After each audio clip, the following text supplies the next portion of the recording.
మానవ సమాజం ఏన్షియంట్ ఇండియాలో ఆర్ ఏన్షియంట్ వరల్డ్లో ఒకచోట స్థిరంగా లేరు.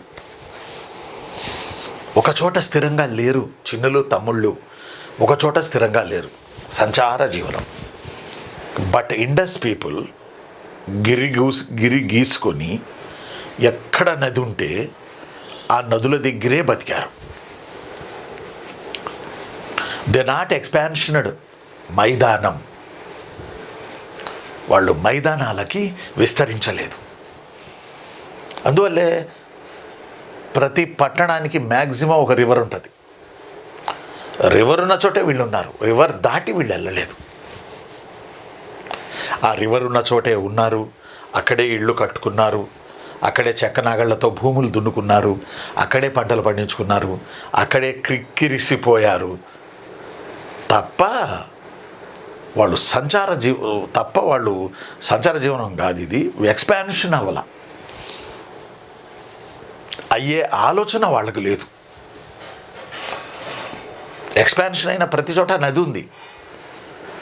నదుడ్డున వీళ్ళు ఉన్నారు. సింధు, రావి, సింధు నది ఉపనదులైన రావి, బియాస్, జీలం, చీనాబ్, సట్లెజ్, ఇంకా వాటికి ఉపనదులైన చిన్న పెద్ద నదులు ఈ నదుల ఒడ్డునే ఉన్నారు తప్ప నదిని వదిలి వాళ్ళెల్లా ఎడన్నా పట్టుకుని తీసుకెళ్ళి వేస్తే మళ్ళీ పరిగెత్తుకుని నది దగ్గరికే వచ్చారు.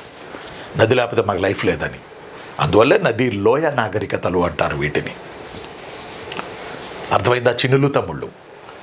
కాబట్టి వీళ్ళలో సంప్రదాయ ప్రియత్వం ఏంటంటే ఎక్స్పాన్షన్ అవ్వాల. ఒక చోటు నుంచి మరో చోటకి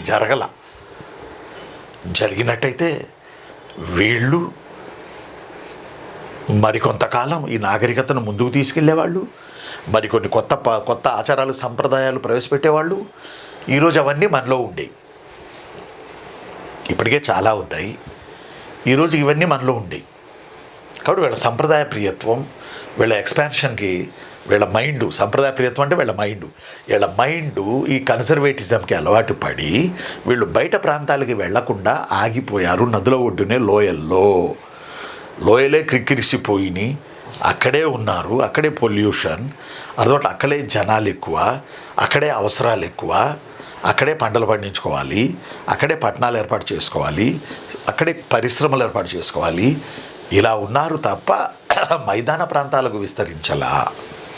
ఇలా విస్తరించకపోవడం అనేది ఇండస్ వ్యాలీ సివిలైజేషన్కు ఉన్న అనేక డౌన్ఫాల్ కాజెస్లో ఇది ఒకటి.